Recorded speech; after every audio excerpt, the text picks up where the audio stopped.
Assalamualaikum warahmatullahi wabarakatuh. Perkenalkan, nama saya Sofayatun Nazila, absen 14, NIM 12207193015. Di sini saya akan menjawab soal-soal materi UTS Etika Manajemen Kewirausahaan.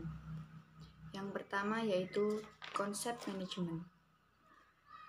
Manajemen berasal dari kata to manage, yang artinya mengatur atau mengelola. Secara etimologis, kata manajemen berasal dari bahasa Inggris, yaitu manage, yang memiliki makna mengatur. Sehingga dapat disederhanakan bahwa manajemen adalah suatu sistem untuk mengelola kegiatan, sehingga dapat mencapai hasil yang efektif dan efisien.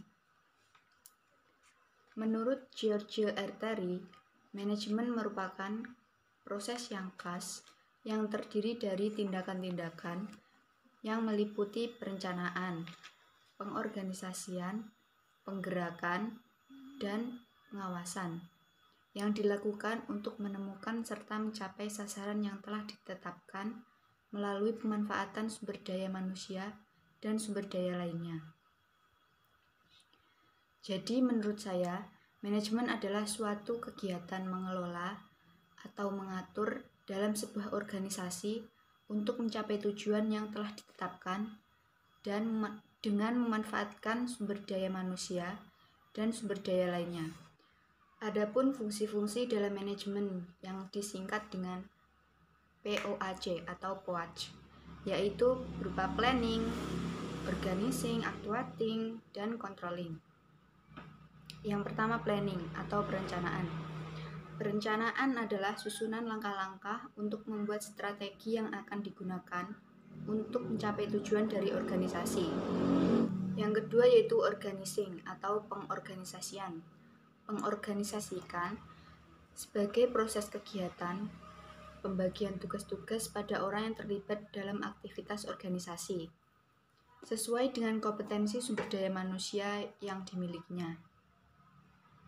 Dengan demikian, dapat dikatakan bahwa kegiatan ini merupakan keseluruhan proses memilih orang-orang serta mengalokasikan sarana dan prasarana untuk menunjang tugas orang-orang di dalam organisasi tersebut, serta mengatur mekanisme kerjanya sehingga dapat menjamin pencapaian tujuan organisasi. Yang ketiga, yaitu actuating atau pelaksanaan. Pelaksanaan adalah proses implementasi dari segala bentuk rencana, konsep, ide, dan gagasan yang telah sebelumnya disusun, baik pada level manajerial maupun level operasional, dalam rangka mencapai tujuan yaitu visi dan misi organisasi tersebut. Yang keempat yaitu controlling atau evaluasi. Controlling atau evaluasi adalah melakukan evaluasi terhadap kinerja organisasi dan memastikan bahwa apa yang sudah direncanakan, disusun, dan dijalankan dapat berjalan sesuai dengan aturan atau prosedur yang telah dibuat oleh organisasi tersebut. Pertanyaan yang kedua, konsep etika. Secara etimologis, kata etika berasal dari bahasa Yunani, yaitu ethos dan etikos. Ethos berarti sifat, watak, dan kebiasaan. Sedangkan etikos berarti susila, adab, kelakuan, dan perbuatan yang baik.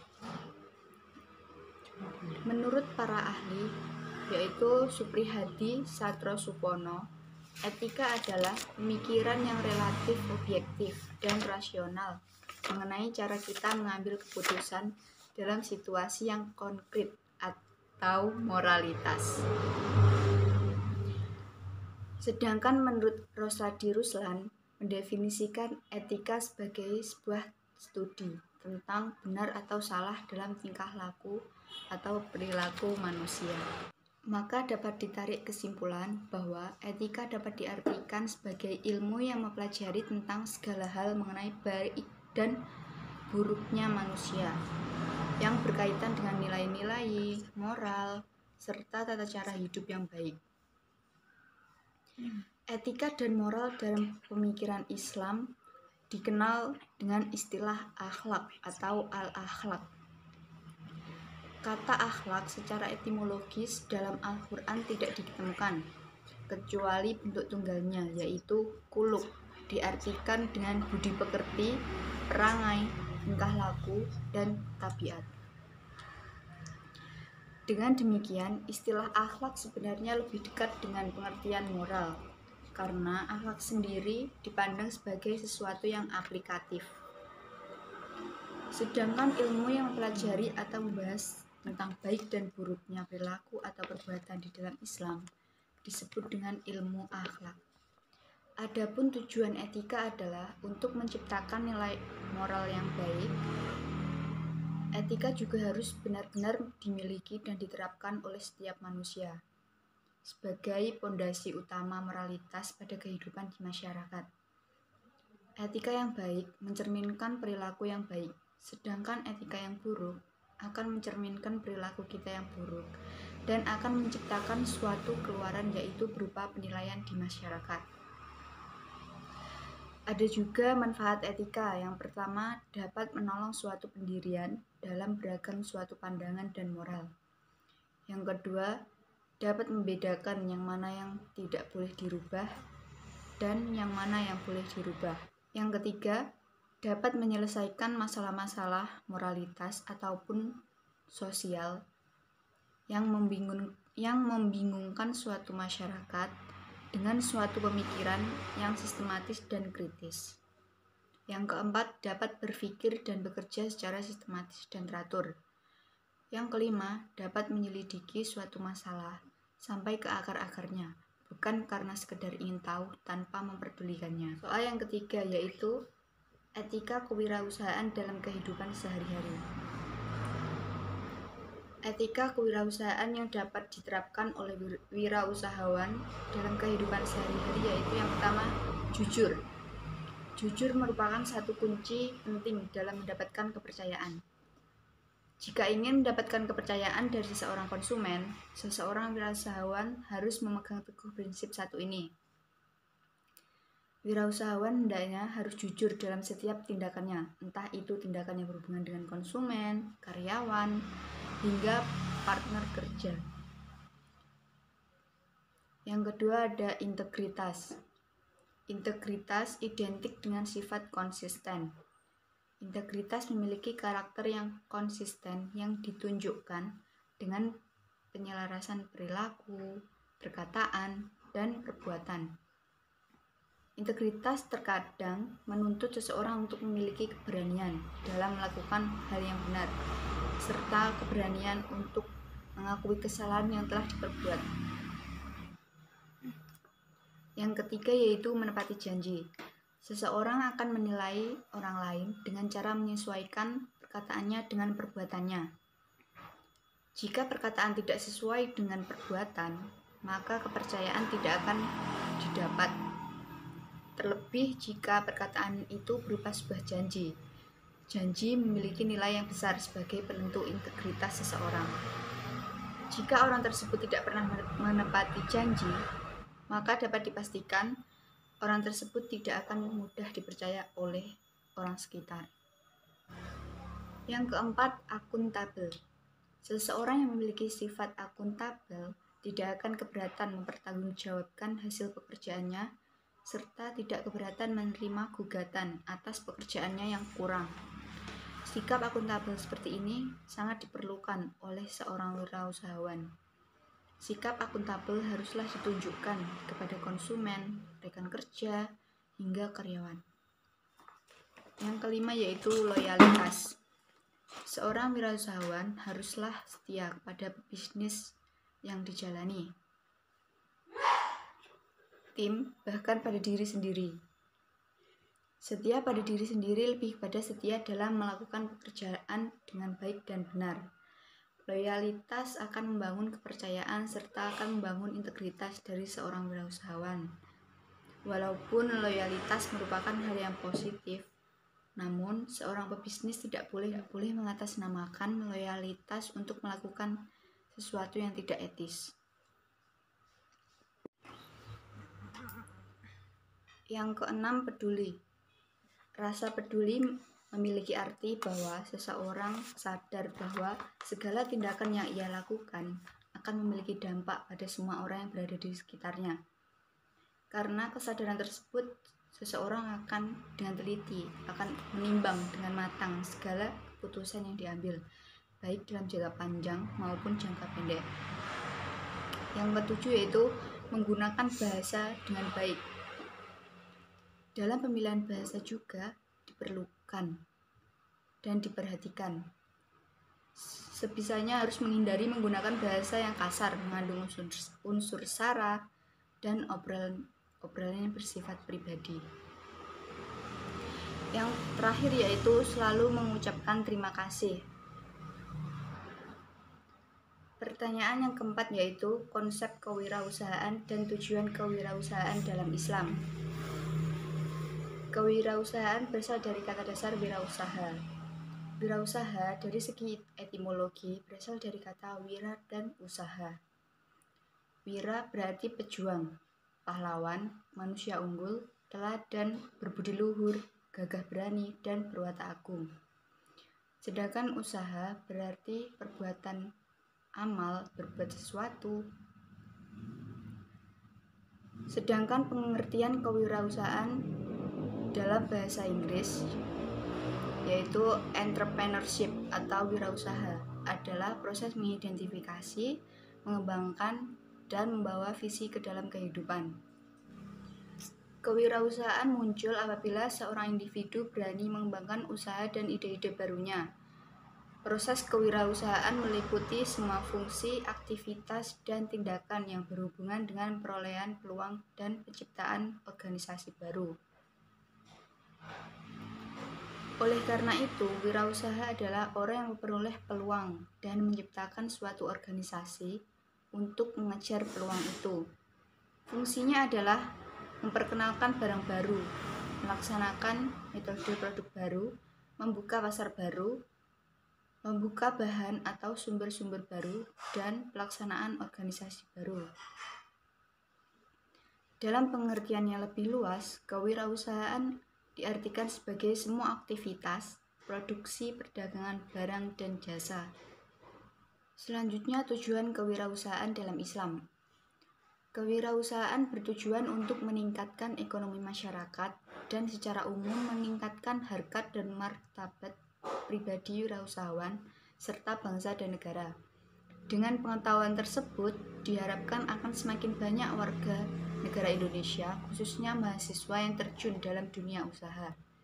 Namun, perlu diperhatikan adalah harus mengedepankan kejujuran, sehingga apa yang dihasilkan dapat bermanfaat bagi masyarakat luas.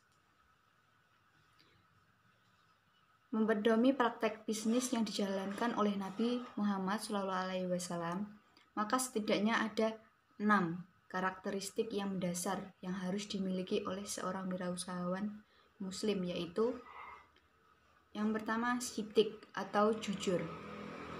Dalam Islam, seorang wirausahawan harus bersifat jujur dalam menjalankan bisnisnya. Tidak dibenarkan ada unsur penipuan, terlebih-lebih dari sudut timbangan. Islam sangat mengecam pebisnis yang berani mengurangi timbangan dalam menjalankan roda perekonomiannya. Bahkan Allah menyatakan bahwa pengusaha yang curang adalah manusia yang celaka, seperti digambarkan dalam Al-Quran pada surat Al-Mutaffifin ayat 1-3. Karakteristik yang kedua yaitu amanah atau dipercaya. Tidak dapat dipungkiri bahwa sifat amanah merupakan sifat yang dibutuhkan dalam segala aspek kehidupan, termasuk dalam menjalankan bisnis. Sebab dalam bisnis seseorang usahawan akan banyak melakukan transaksi. Karenanya, salah satu etika bisnis dalam Islam adalah memiliki sifat amanah atau dapat dipercaya. Bila sifat amanah ini dijadikan sebagai sumber etika dalam menjalankan bisnis atau usaha, saya yakin semua mitra bisnis akan dapat bertahan dan terus akan mempertahankan kerjasamanya. Karakteristik yang ketiga yaitu tablik atau memiliki sifat komunikatif. Sudah tidak diragukan lagi bahwa keberhasilan Nabi Muhammad SAW dalam menjalankan usaha bisnisnya, baik sebelum menikah dengan Khadijah maupun setelah menikah, yang akhirnya Khadijah menyerahkan kepada Nabi Muhammad bisnisnya untuk dikelola Nabi. Yang disebabkan karena sifat kejujuran dan terpercaya. Juga beliau memiliki kemampuan menyampaikan sesuatu komunikatif, yaitu tadi. Yang keempat yaitu fatonah, memiliki kecerdasan. Fatonah dapat diartikan sebagai orang yang memiliki kecerdasan. Bagi seseorang yang ingin terjun ke dalam dunia usaha atau bisnis, di samping memiliki sifat jujur dan dapat dipercaya, maupun berkomunikasi dengan baik dan benar, juga tidak kalah penting seseorang wirausahawan itu harus memiliki sifat fatonah atau memiliki kecerdasan. Orang yang cerdas akan memiliki pemikiran yang inovatif dan kreatif, dan pada gilirannya ia akan mudah membaca dengan cepat terhadap peluang yang ada, sekaligus dapat mencari solusi terhadap persoalan-persoalan yang akan dihadapinya. Yang kelima yaitu transaksi yang dilakukan berdasarkan syariat Islam. Dalam Islam, setiap transaksi yang dilakukan harus memenuhi persyaratan yang telah ditetapkan oleh syariat Islam. Yang keenam yaitu bekerja dengan niat ibadah. Dalam Islam, berusaha bukanlah sekedar mencari untung atau profit semata. Akan tetapi, berusaha merupakan salah satu ibadah. Karenanya, setiap pelaku usaha dalam Islam dianjurkan untuk senantiasa berniat melakukan pekerjaannya dalam rangka melaksanakan sunatullah, seperti yang dijelaskan di dalam surat At-Taubah ayat 105. Soal yang kelima yaitu sifat-sifat dan karakter wirausaha sukses. Sifat-sifat yang perlu dimiliki oleh wirausaha. Seorang wirausahawan hendaknya memiliki sifat-sifat sebagai berikut. Yang pertama yaitu memiliki motivasi untuk berprestasi. Motivasi berasal dari bahasa Latin yang berarti mover, yang berarti to move atau menggerakkan. Faktor yang mempengaruhi timbulnya motivasi terdiri atas faktor pendorong atau pemelihara. Faktor pendorong ini timbul dari motivasi yang terdiri atas kebersihan, pengakuan, kreativitas, dan tanggung jawab. Sedangkan faktor pemelihara motivasi meliputi lingkungan kerja, insentif kerja, hubungan kerja, dan keselamatan kerja. Yang kedua yaitu selalu perspektif. Selalu perspektif mencerminkan bahwa seseorang wirausahawan harus berpikir, berusaha, dan memanfaatkan peluang dengan penuh perhitungan untuk meraih masa depan secara optimis. Yang ketiga yaitu harus memiliki sifat kreativitas atau daya cipta yang tinggi.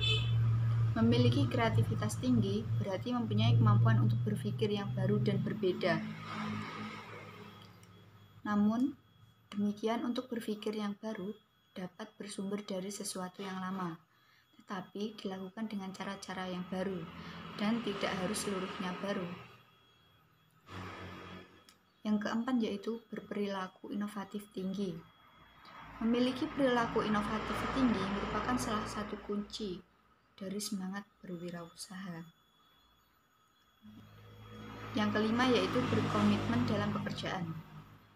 Setiap wirausahawan hendaknya komit dalam mengelola usahanya, yang dilakukan dengan cara bersungguh-sungguh. Oleh karena itu, seorang wirausahawan yang komit atas pekerjaannya tidak akan membiarkan usahanya berjalan di tempat, tetapi selalu berpikir dan berusaha agar usahanya itu dapat berkembang dan berjalan serta mempunyai keunggulan kompetisi dengan yang lainnya. Yang keenam yaitu memiliki etos kerja dan tanggung jawab.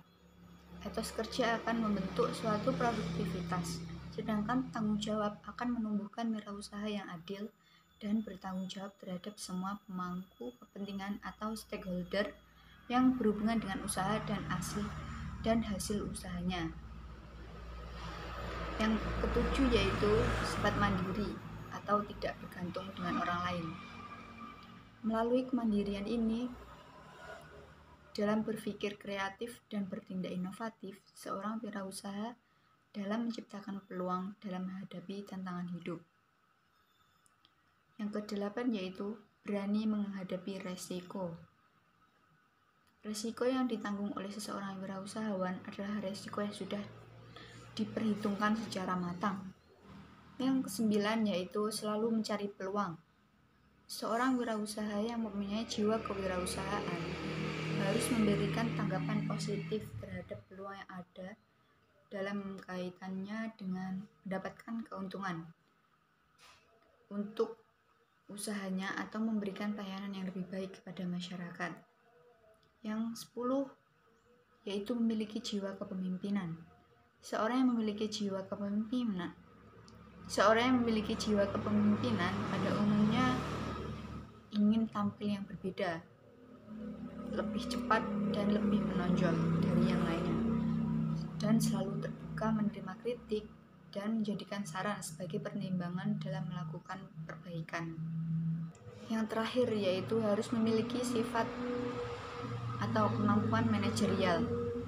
Kemampuan manajerial merupakan kemampuan untuk mengambil keputusan usaha dan melaksanakan seluruh fungsi manajemen, yaitu membuat rencana usaha, mengorganisasikan usaha, mengelola usaha, melakukan publikasi atau promosi hasil usaha, dan mengontrol pelaksanaan usaha. Adapun karakteristik wirausaha yang sukses yaitu 1. Memiliki etika kerja yang baik. 2. Mempunyai semangat yang tinggi. Yang ketiga yaitu kreatif. Perusahaan yang berkembang dibangun dari kreativitas.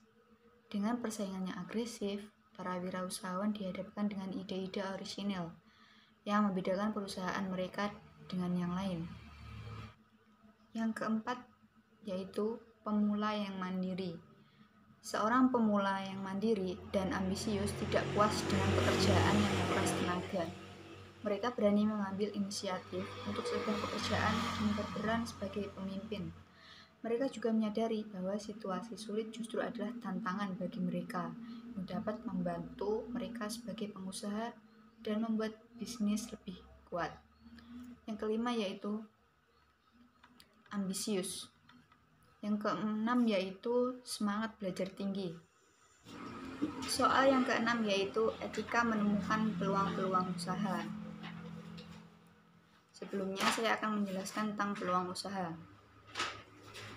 Peluang usaha adalah kesempatan atau waktu yang tepat yang seharusnya diambil atau dimanfaatkan bagi seseorang wirausahawan untuk mendapat keuntungan.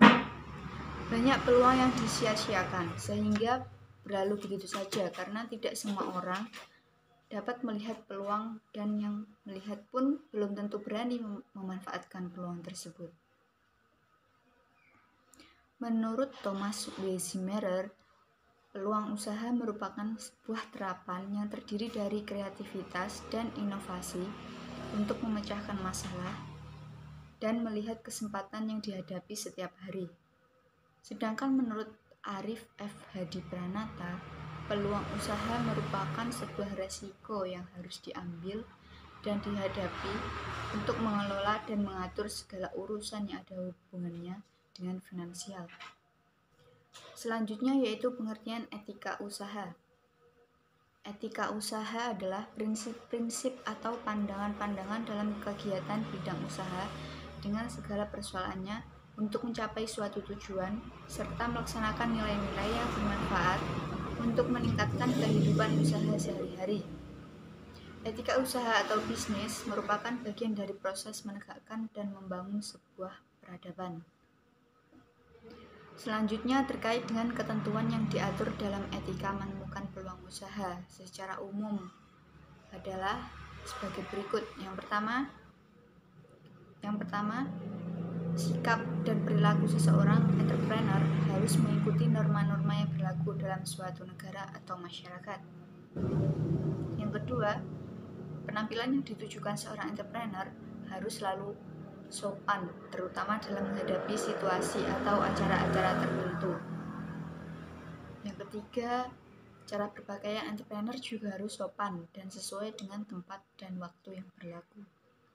Yang keempat, cara berbicara seseorang entrepreneur juga harus mencerminkan usahanya, sopan, penuh tata krama, tidak menyinggung atau mencela orang lain.